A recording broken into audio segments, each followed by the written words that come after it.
Pamela Goldman and her 12-year-old daughter wrote a self-published middle-grade sport fiction book called Turtle during the pandemic. Today, I talk one-on-one with Pamela about this book for this edition of Quintin's Close-Ups. And if you haven't already, subscribe to my YouTube channel and like Quintin's Close-Ups on Facebook. Pamela Goldman, welcome to Quintin's Close-Ups. Thank you for having me. You're very welcome. You are a mom, a wife, a Mount Pleasant resident, and of course, a Charleston County Constituent School Board member. And now you are a published author. In fact, you and your 12-year-old daughter decided to write a book during the pandemic after 18 months, I believe. You and your daughter, Julia, self-published Turtle, a middle grade school fiction book. Let me ask you, why fiction? Why now? They always say that you write what you know. And my daughter runs, and she runs on both track and field and cross country. So pretty much we live this sort of a story every day of our lives. And so the now was the pandemic, as you mentioned, gave us the opportunity to sit down and spend a little time writing together. And so that kind of gave us the perfect timing to start a project of this scope. And who were you and your daughter before the pandemic? I'm sorry, what? Yeah, and what was your daughter like as a runner before the pandemic? She has been running since she was 5, so she's always been involved in running. First for Mount Pleasant Track Club, and now for Lucy Beckham. So we always had that in our lives. It just seemed like a great time to put those stories into actual words. And what were those stories before the pandemic? I think they were just more memories. Those stories were definitely, like I said, an everyday part of our lives. But putting them into words and wrapping them into a fictional story gave us a chance to give them a message. What is that message? That message is really about running or doing any sport as a female athlete. One thing I noticed that as Julia gets older, there are different obstacles that she faces, not just as an athlete, but as a female athlete. And it's something that we talk about a lot. There are hurdles that everyone has to cross when you're a female. And so we wanted to basically have a story out there that was very honest about some of the issues that you face and how to deal with them. I'm going to get back to that in just a second, but the book is the first in the Run Like a Girl series, which is about a 5th grader who moves to the Lowcountry and joins a track club. How do you run like a girl? Well, running like a girl is actually just being true to yourself. And, my daughter can probably say that there have been times when boys will say, wow, you're fast, even for a girl. And, it's kind of like the whole, maybe kind of gender competition in general. But running like a girl really is about running to the best of your abilities and not letting yourself be defined by your gender, but also understanding who you are. How do you define yourself and know who you are? Well, that's a very good question. There's a lot of hats that are worn by most moms. So I guess I would say I define myself by the things that make me happy. So my family, my children, my interests, my own job, which is writing. I write magazines for chefs and restaurants, and I also enjoy my work as a constituent board member. What's the power of running today? What is the power of running today? Yes, ma'am. I think you see more and more people enjoy sports. And more people find not just a chance to express themselves through running, but give themselves a breather from life. Running, I think, is important to a lot of people. And in general, I think just the fact that it's exercise and it's a moment to kind of be in your own presence is very, very important. How are you in your own presence when you're running? So I unfortunately cannot run anymore. I've got a couple of herniations, so I don't run like I used to. I really only started running, to be honest, when my daughter was little, and it gave us a chance to run together. So I wish I could run, but I've got a dog, so I can always spend quality time with him. Absolutely. And before your injuries, what was it like for the mother and daughter to run together? It was pretty awesome. I have to say, we lived in Brooklyn at the time when Julia first started running, and it was really a very special time to be able to be with your daughter running along the streets of Brooklyn. People would high five you, or they'd smile, and it just made you feel really good about what you were doing. Not only spending time with your daughter, but also just that kind of quiet celebration of bonding. Bonding. And what is your bonding with your daughter beyond running? So we're pretty close. We do a lot of things that I'm sure moms and daughters do. We enjoy spending time with our dog. We spend a lot of time in the kitchen. She's a very good baker, and that kind of stuff. So, I mean, we definitely, have mother-daughter time spent shopping and all that kind of fun stuff, besides doing the work stuff. Right, exactly right. And the book is the first in the Run Like Girl series, which is about a fifth grader who moves to the Lowcountry and joins the track club. When does the fifth grader move to the Lowcountry? So in this book, she moves at the beginning of the book. It takes place with the move, and that part is somewhat true to our own experience because we did move to the Lowcountry about 4 years ago. So we had a chance to kind of talk about in the book our first impressions of what the Lowcountry was to us. So it's a very personal in that kind of perspective, and that's yeah. So it happens in the beginning of the book. And this might be a silly question, Pamela, but what were your daughter's first impressions of running?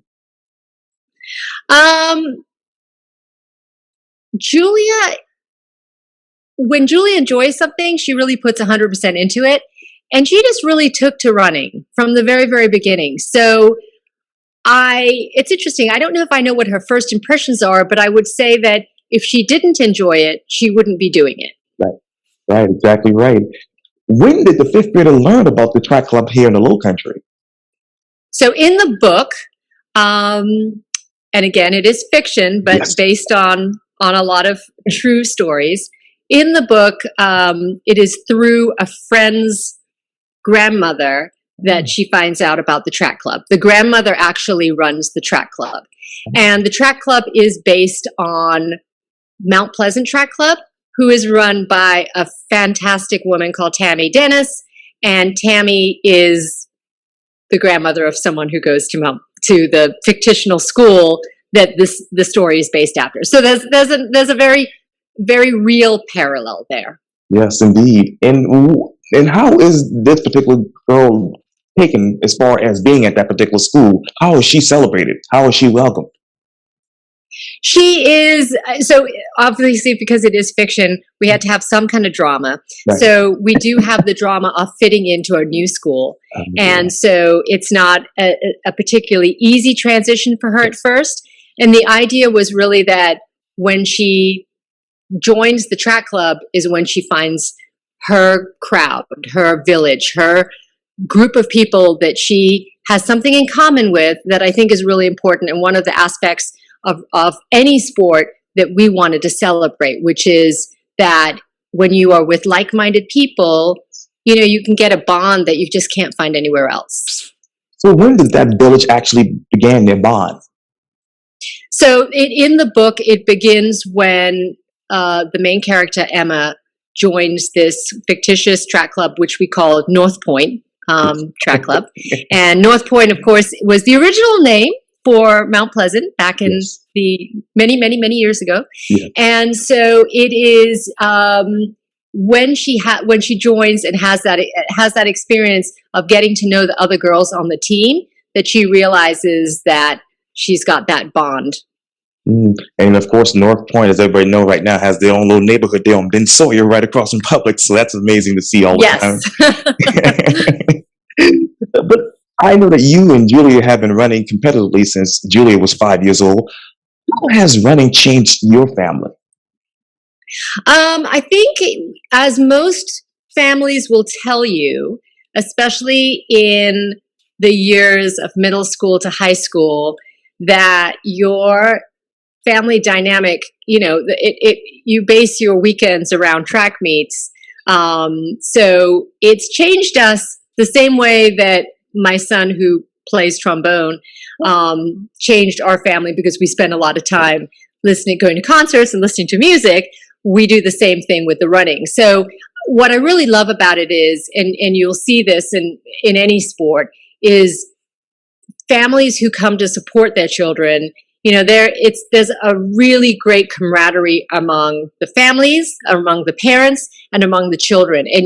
I don't think anyone would, even though a lot of times it's a tough schedule to follow for the parents and the kids. I don't think we would trade it for the world. And how did Emma's family dealt with her schedule as a track star? So that is kind of what we wanted to show, is how the family really enjoys the experience of going to track meets and getting to meet other families. I think that's a big part of the book as well. It's not just about the experience of one girl; it's the experience of a family, and that was really important to both Julie and I, because we are happy to support her in something that she does, and she appreciates that we're there for her. Oh yes, absolutely, absolutely. And when did Emma's family begin to really love the Low Country? I think from the very beginning, which quite honestly is a complete parallel to our own life. We really embraced what coastal South Carolina has to offer. We love this place. We enjoyed our time in other cities as well, but it certainly is a piece of paradise that we are very lucky and happy to be a part of. And when did it take Emma to really settle into being a track star at a new school, at a new location, in a new city? So in the end of the book is kind of when you get the feeling that she's kind of found her niche. So the idea is going to be, as the books progress, you will continue to see that it's really about not so much settling into a place as it will be settling into her own skin. Mm. And you talked earlier about obviously the village that she really helped build at school. When did the village come and really support her as a track star at those track meets? I think the village for her is her track sisters. They're the girls who run beside her, who are competitive with her, who support her. And I think that you really see that as she begins to really gel and get to know them, that it isn't, and that's a very important fact about team sports. And you don't think maybe of running as a team sport because you're running against each other, Right. but you need each other to make each other better. And you also, when you run as a team, you collect points that can help each other win as a team. So I think that's one thing that we really wanted to emphasize, is that, it's not a you by yourself. It's really about being part of something bigger than you. And how did Emma's friends actually help to make her a better track star? So they help her the same way that Julia's own friends help her. That I see every weekend.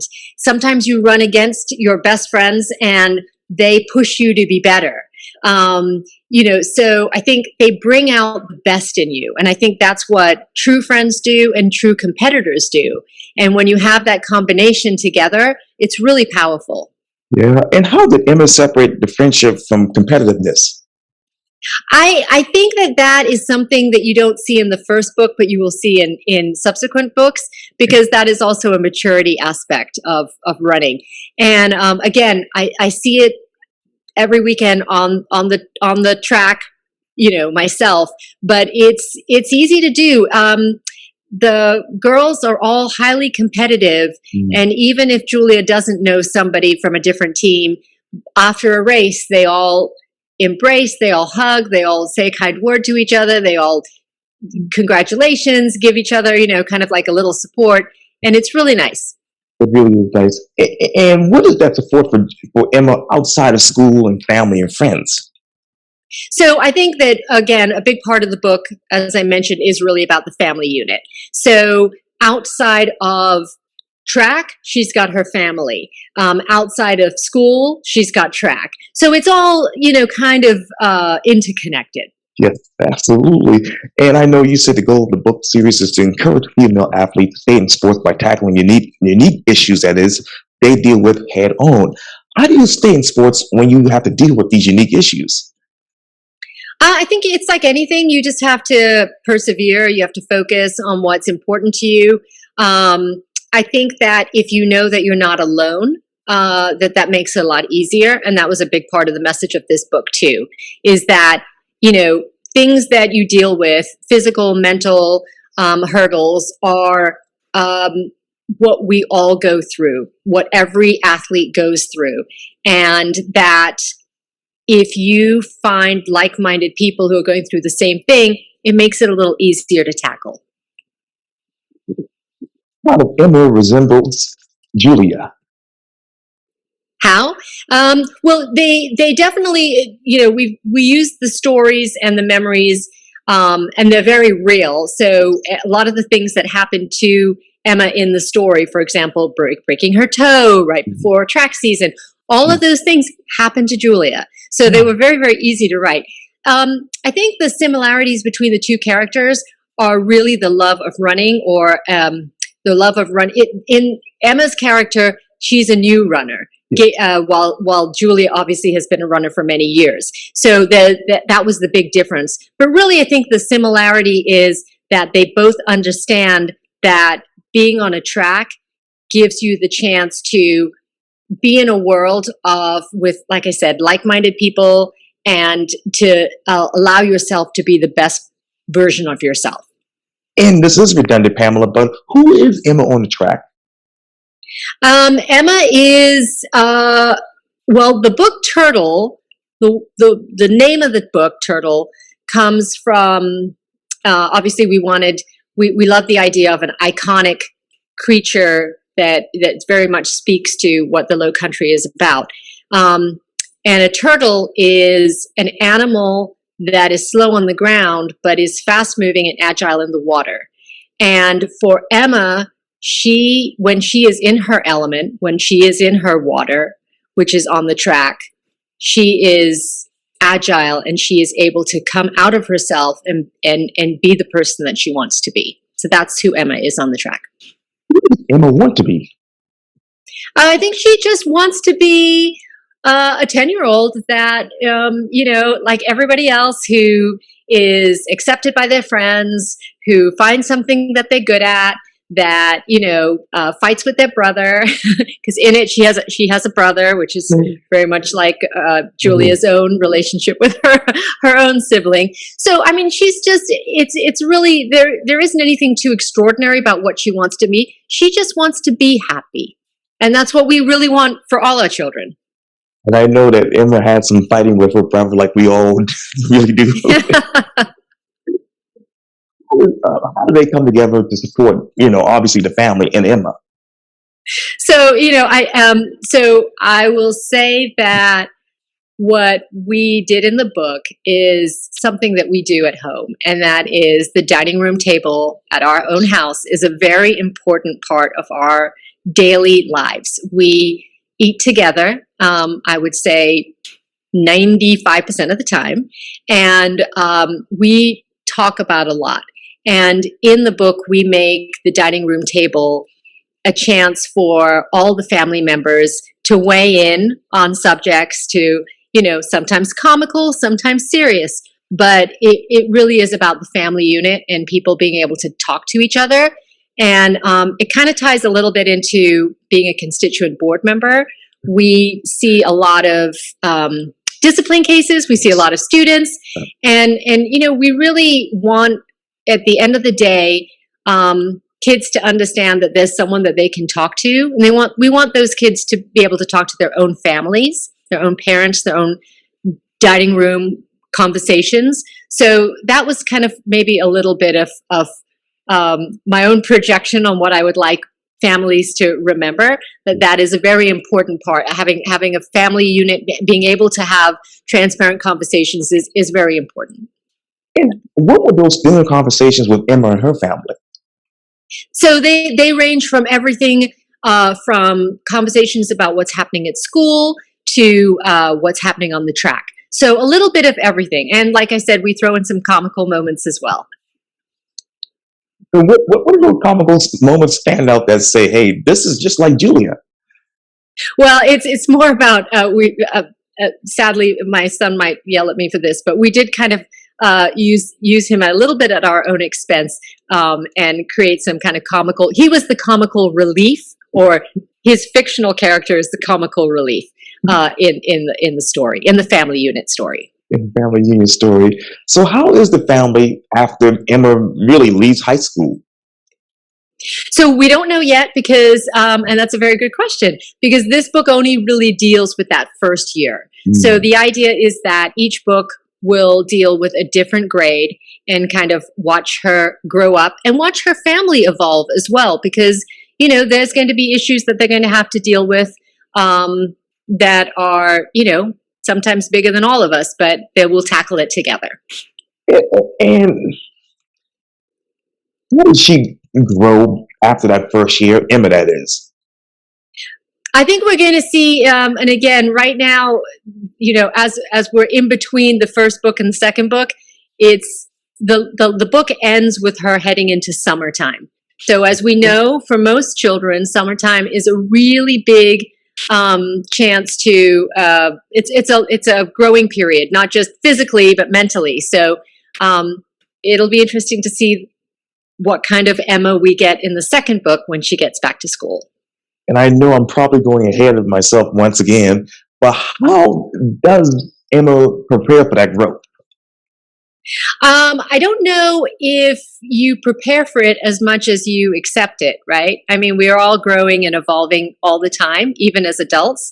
And I don't know if you can really ever prepare for what's coming next. But I guess just maybe keeping an open mind. And I think that's something that she has learned to do in her first year of moving to a new town. And how did she learn to do that? She learns to do that by pretty much doing what a turtle does, which is not closing herself off and putting herself in her shell, but coming out and taking advice and allowing herself to be vulnerable, which is what is always hard for us to do. You read about that, absolutely. And how did Emma come out of her shell as a runner? So she comes out of her shell as a runner during the season by making mistakes, which is what we all do. We learn by our mistakes. So mistakes, whether they were her own or a race that she wasn't proud of, and how she could learn from it. So that's basically, that's the process for her. And what else was the process for Emma as a runner? Basically, it's the process of learning about friendships, being accepting of different people, and allowing yourself to fly, allowing yourself to know that sometimes the sky's the limit. Yes. Yeah. Oh, absolutely. Absolutely. And what is that best race that Emma is really proud of? So I'm not going to give it away for anyone who hasn't read the book, but in a track club season, you are basically, every track meet is a practice for the big state meet. So let's just say that the state meet does not disappoint. And what were those track meets like for Emma? So each one is basically a building block. It takes her to the next level of her running, of her friendships with her track friends, and of her own understanding of who she is. How did she become understandable about who she is as a runner? I think that, again, just experiences, you know, the more races that you run in general, much like anything, you know, you learn something about every time you get on a track, and or anytime you do anything that you want to get better at. So basically, she gets better by actually running. Yes. And how did Emma prepare for these track meets? Physically, So in mentally. the book, well, mentally is a whole other thing. In this first book, we really try to focus on showing girls how important it is to be part of something that is bigger than you. So a lot of what she does in this first book is trial and error. Mm. It's figuring out what kind of a runner she is and how to improve upon it. In the subsequent books, we will deal with more of the mental hurdles, physical hurdles, and so forth, social distractions of a different kind. So I think all of that comes into play, but at a different age. Yeah, and I'm thinking back to Saturday when I did the bridge run, and I've done it for so many Are you years, still and sore? still sore, still mentally out there. It's like, but I wasn't sure if I Well, would beat my good. time. Yeah, That's a great accomplishment. yes, ma'am. Thank you, thank you, thank you so much. And I know by usually they're late teens. One in how many girls who used to play sports have quit compared to just 1 in 10 boys? So the statistic, according to Women's Sports Foundation, is that one in two girls over boys quit by the time that they're 14. So there's definitely a lot of attrition when it comes to female athletes. And there's a lot of making. I think we've made a lot of strides. I think there's a lot of you see a lot of corporations and companies who are really stepping up to try to not only encourage girls to stay in sports, but also to showcase their talents more and to support them more. That's not really been as big of an issue as it is now. So I think that I'm hoping that as the perspective, or more the understanding of what it means to be a girl in sports, as that changes, I think it'll give more children, more girls, a chance to say, this is something I really want to stick with because now's my time. Yes, yes. And how did Emma showcase her talent more? Showcase her, I'm sorry, Yeah, how did Emma her talent. showcase her talent more? I think that in this first book, it's not so much that she was showcasing her talent as her interest in a sport that she wants to learn more about. So, talent comes with experience, and that's something that hopefully we'll see in the future books. But in this one, it was more a chance for her to put her big toe in there and say, hey, the water's fine. I can do this. Yes, yes, indeed. And what are Emma's other interests outside of running? So that's a good question. In the book, which we don't want to give too much away for Yeah. those who haven't read it, there is the promise that the next book is going to focus more on middle school. And in middle school, she has, or she seems to have in school, a penchant for science and STEM. So, which is also another area that girls are beginning to really come out and excel in, or at least be given the opportunity to excel in. So I really kind of wanted to tie that in as well. That is amazing. And you talk about obviously a lot of organizations big on promoting women's sports. Does the gender gap, as you know, is a big issue right now, continue past the teen years and continue into adulthood? I think it does. I have to be honest. I was watching the Tar Heels Oh yes, sir. Duke game. Go Heels. Um, and there was a commercial that came on, and I'm trying to remember who was behind it. I want to say it was Buick, maybe. And they were talking about how basically 40% of athletes are women, but you never really hear about their accolades and their stories because they only get 10% media coverage. And I think that's really important for us to remember, that as far as we think we've come, we've got so much more to cover as far as equity, gender equity in sports.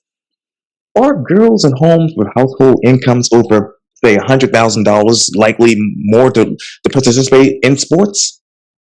I think you can probably say that about any interest, right? Music, so forth. It's about if you have the money for tutors, if you have the money for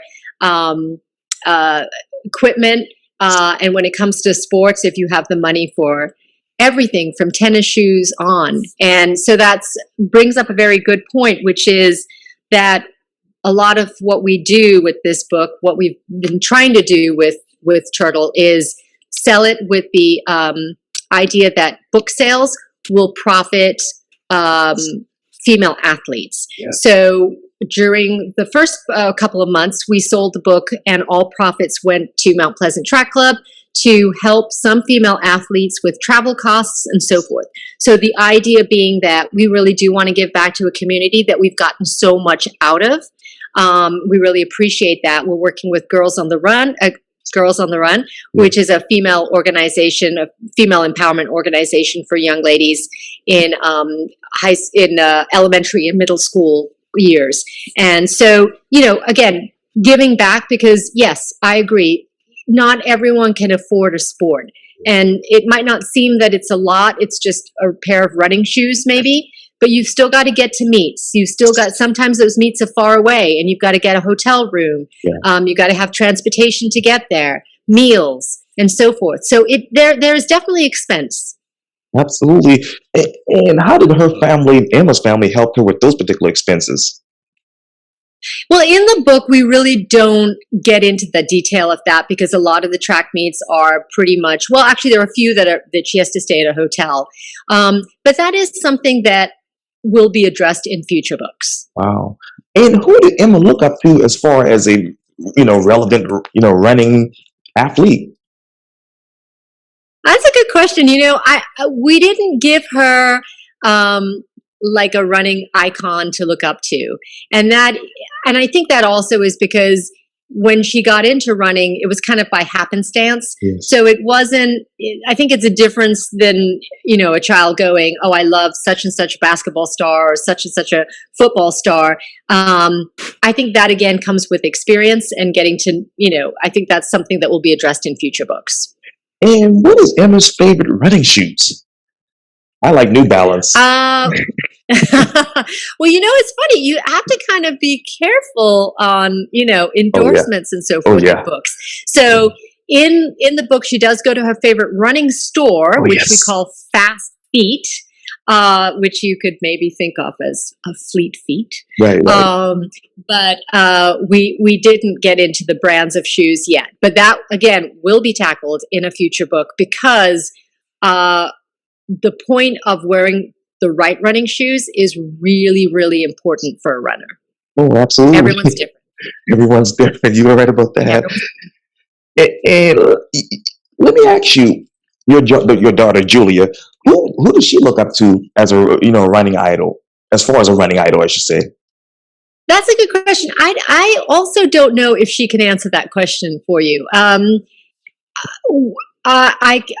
can't say that we sit and watch races and have gone to that level. I think that's something that I'm very careful as a parent not to force something that shouldn't be natural. So when the time comes for her to say, I want to start following certain people, and she does follow certain runners on Instagram. I can't tell you who they are because I have no earthly idea, but she does do that. But I don't think there's anyone in particular that she looks up to. Who is Emma's favorite coach? So in the book, her favorite coach is a coach we call Coach T. And it's in the book, her name is Coach Terry, but it's definitely the same one and the same person as Coach Tammy Dennis, who is, as I mentioned before, the coach of Mount Pleasant Track Club. Wow. And you wanted to make sure you created a book that would inspire young readers to run and young runners to read and also give back to the running community. Who inspired you and your daughter to run and actually give back to this community? I think that really honestly, when Julia first started running in Brooklyn, she always ran as part of something, whether she had just a running partner or group that she was in. She really didn't get into anything more competitive till she got to Mount Pleasant. And so I would have to say that the inspiration for this book really did come from Tammy Dennis. Wow. And I I mean, need to this meet. book is dedicated to her as well. I need to go and do an interview with her for Quintin's Full Substance. I think you would be pretty amazed by the story she would have to tell. Well, I bet. And how does Emma give back to the community? So that's a good question. She doesn't in a specific way that as we are in real life. Yeah. And I've kind of struggled with thinking about how to maybe make that part of the second book. But I don't think that a character has to accomplish everything. I think that as authors, we are able to carry that part on for her, and that's what we're doing with book sales. And you encourage mothers and daughters to read these books together. How do you and your daughter read this book differently together?